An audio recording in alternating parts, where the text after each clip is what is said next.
Pessoal, boa noite. Vamos seguir estudando aqui o Estatuto dos Servidores Militares do Rio Grande do Sul, que cai para os bombeiros e para a Brigada Militar, tá? Falamos na última aula sobre o valor policial militar, que é o artigo 24, que é mais intrínseco, né? É mais subjetivo, né? Espírito de corpo, elevada missão na Brigada Militar, amor à profissão, né? Aprimoramento técnico profissional, dedicação ao serviço, né? Então são 5 valores policiais militares que eu sugeri que vocês decorassem esses 5. Que na sequência tem a ética policial militar, que é o artigo 25, tá? Ele é mais exteriorizável, a questão da ética, né? Exercer com autoridade, eficiência e probidade, respeitar a dignidade da pessoa humana. Percebo que tem, então, um comportamento exterior. Acatar as ordens, acatar as autoridades civis, como um juiz, por exemplo, né? Um governador, né? Que é uma autoridade civil, embora seja comandante da Brigada Militar, né? O comandante máximo da Brigada, né? Acima, inclusive, do comandante-geral da Brigada Militar. Mas é isso. Então, perceba, então, o artigo 25 ele tem muitos incisos, e eu falei, basicamente, aqui, eu pensei alguns incisos aqui, e falei que na questão de ética, o servidor militar, o policial militar, o bombeiro militar, ele deve também ter ética, ter uma conduta ilibada na sua vida privada, tá, pessoal? Também na sua vida privada. São servidores militares. As normas são mais rígidas para servidores militares do que para servidores civis, tá? Porque o militarismo tem peculiaridades ali e tem, historicamente, normativas que foram construindo ao longo da história, normas, né, que foram sendo construídas, que foram sendo incorporadas aí nas Forças Armadas e nas polícias militares por consequência. E lembrem que Polícia Militar é uma força auxiliar do Exército Brasileiro, tá? Dando sequência aqui, o artigo 26 ele fala da questão de gerência ou administração de empresa privada, sociedade civil, né? Uma empresa privada tanto faz o tipo de empresa, pode ser empresa individual, empresa individual, uma sociedade civil como uma empresa limitada, né? Que é muito comum, falar das mais comuns, tá? Não pode, o servidor militar não pode ter empresa, ser gerente, administrador de empresas, tá? Exercer o comércio. Isso aqui nem servidor civil pode, tá, pessoal? Também não posso, eu sou servidor civil, não posso, tá? Exercer, tudo isso aqui, o estatuto lá da Lei de 1912, que é de servidores civis da União, tem igualzinho, tá escrito lá, tá? Então a gente não pode exercer comércio e atividade privada, assim, empresas, tá? Gerência de empresa, tá? Exceto, aí tem uma exceção, na qualidade de cotista, acionista ou comanditário. O que significa isso, traduzido em miúdos? É aquele sócio que só investe dinheiro, mas ele não administra. Tá, pessoal? O que a lei proíbe é que administre empresa, porque tem que ter dedicação exclusiva para a polícia militar. Entenderam? Então, se for acionista, então a sociedade para ações comprar ações, pode, não tem problema. Tu tem um dinheiro sobrando e investe em ações na bolsa de valores, pode. Cotista, tu é cotista de uma empresa limitada, por exemplo, né, que tem um sócio gestor ou um administrador e uma farmácia, por exemplo, tu tem uma cota lá de uma farmácia, aí tu investe uma grana lá e espera que aquela farmácia dê certo, um supermercado, sei lá, uma empresa limitada, entenderam? Então, pode entrar como cotista, então é um servidor que se chama um sócio empreendedor, capitalista que se chama, tá? Ou comanditário. Esse comanditário é um tipo de sociedade que existe no Código Civil que se chama comandita simples ou comandita por ações. Esse caso aqui é comandita simples. Comandita é um cara que tem um sócio oculto, que é um sócio investidor, que é o tal do comanditário, tá? É o comanditário, que é o cara que injeta a grana, mas tem um sócio aparente, que é aquele que aparece aqui nos negócios, que assina os contratos, que se chama comanditado, que é o cara que recebe do comanditário a possibilidade de negociar, entendeu? Resumo da história, o cara investe só dinheiro, é isso, e não administra. Se administrar, pode não, será certamente punido disciplinarmente, conforme nós veremos na sequência, tá?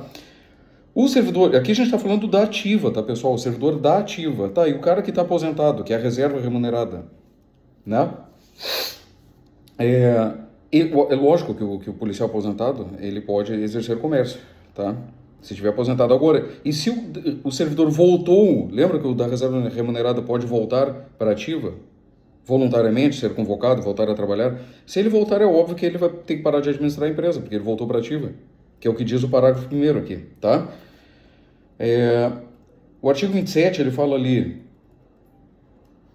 que o comandante-geral da Brigada Militar, o comandante-geral pode determinar aí que qualquer policial militar demonstre a origem e natureza de seus bens, tá? Sempre que houver razões para tal medida. Então, é o comandante-geral. Isso aqui é uma questão pronta. Olha só a questão, que barbada de fazer. Qual autoridade da Polícia Militar pode determinar que os policiais aí informem a origem e a natureza de seus bens? Alternativa A, comandante-geral da Brigada Militar. Alternativa B, comandante do Estado-Maior, entendeu? Subcomandante. Então eles terão diversas autoridades ali. É o comandante-geral, não esqueçam disso. Por que é isso, essa preocupação? Porque todo servidor público tem que ter um controle do seu orçamento para evitar corrupção, por exemplo, né? Ou envolvimento em crimes, tráfico de droga, tráfico de arma, contrabando, descaminho. Se o patrimônio ficar incompatível com o que recebe, então tu recebe um X por ano, e o teu patrimônio no final do ano está 10X, tu destoa demais dos teus colegas, o comandante-geral pode dizer assim, cara, me informa como é que tu tem esse patrimônio todo, o que é herança, tua mulher ganha bem pra caramba, é empresária, porque tu não pode ser empresário, né, porque tu é policial militar. Então tem que demonstrar a origem dos bens, tá? Outra coisa, artigo 28, importantíssimo, policial militar, bombeiro militar, qualquer um que seja militar, forças armadas, não podem, na ativa, tá? Os caras que estão na ativa, não podem ser filiados a partidos políticos. Tá, pessoal? Eu sou servidor civil, sou policial civil. Não sou policial da Polícia Civil, né? Eu sou um policial civil porque eu não sou militar. PRF, PF, Polícia Penal, DPEM, Polícia Legislativa, Polícia Judiciária, Polícia Judiciária, que trabalha para o Poder Judiciário, né? Todo mundo é civil, natureza civil. Então eu sou filiado ao partido político. Mas um policial militar não pode. A política é incompatível com o militarismo. Tá, pessoal? Não pode de jeito nenhum. O militar, ele pode votar, logicamente, e ser votado também, nós veremos lá na Constituição Federal. O militar pode se candidatar? Pode. Tá, mas ele precisa ser filiado ao partido político. Precisa. Só que a gente vai ver como é que faz essa filiação para poder se candidatar, tá? Depois a gente vê quando estudar a Constituição Federal. Mas, regra geral, o militar não pode ser filiado ao partido político. Porque o militarismo é a última trincheira, pessoal. Quando tudo dá errado no país, a última salvação, a tábua de salvação, são as Forças Armadas e as Polícias Militares. Então ele tem que estar inerte, isento de política, tá? Aqui está falando de efetivo exercício de serviço, é lógico, porque o colega aposentado pode ser filiado, não tem problema, assim como ele pode ter empresa, porque está aposentado, tá? Deveres policiais militares, aí tem alguns deveres aqui, que nós falamos de ética, e aqui os deveres são mais incisivos, aqui então nós estamos no artigo 29, tá?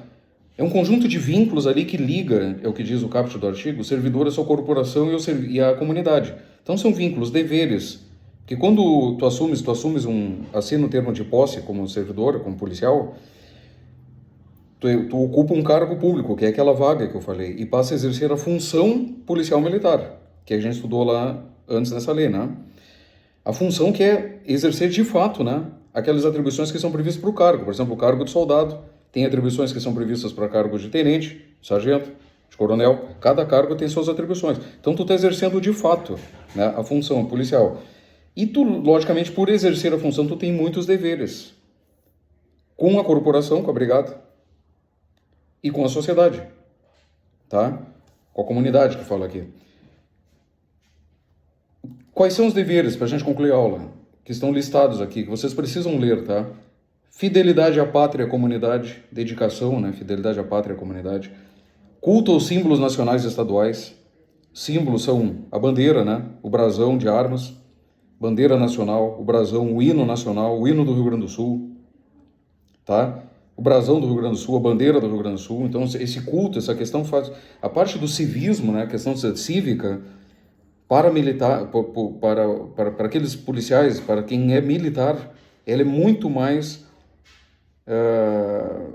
tem muito mais ênfase, né? Ela é muito mais cobrada dos militares, essa questão do civismo, do que para servidores civis, né?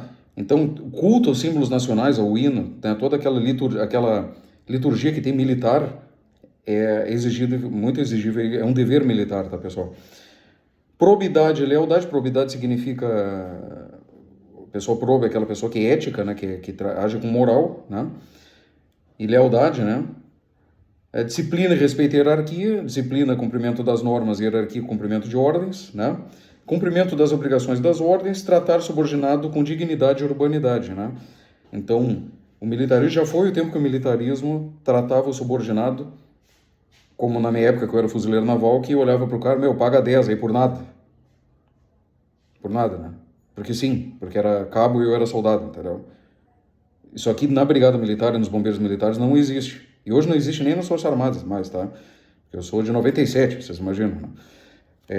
Quando eu servi nos fuzileiros. Mas a dignidade, então, tu tens uma hierarquia, né, sobre os subordinados, né? Tu tem, então, um poder hierárquico sobre os subordinados, mas tu tem que tratar os subordinados com dignidade, com respeito aos direitos deles, humanos, né? E urbanidade, com respeito, tá? O compromisso policial militar, para terminar, que está no artigo 30 e 31, é um juramento, aquele juramento parecido com o juramento de faculdade, né, que a gente se forma e jura lá, né? É um juramento. Está aqui o do artigo 31, que é esse juramento, que é o compromisso policial militar, está escrito lá no artigo 31, né? Prometo regular a minha vida pelos preceitos da moral, cumprir rigorosamente as ordens das autoridades, que estiver subordinado, dedicar-me inteiramente ao serviço policial militar, à manutenção da ordem pública e da segurança da comunidade, mesmo com o risco da própria vida. Isso aqui é a síntese dos deveres do policial militar, esse juramento. Aí tem o juramento dos oficiais, que está logo abaixo, que não vem ao caso para o nosso concurso, tá? Era isso, pessoal. Para a nossa aula de hoje, espero que vocês tenham gostado e peço que vocês leiam a Lei 10.990, porque essa lei aqui é, digamos assim, a espinha dorsal do estudo para policiais militares, os brigadas, né? Brigada Militar, e para o Corpo de Bombeiros Militares, tá bom? Forte abraço e até a próxima aula.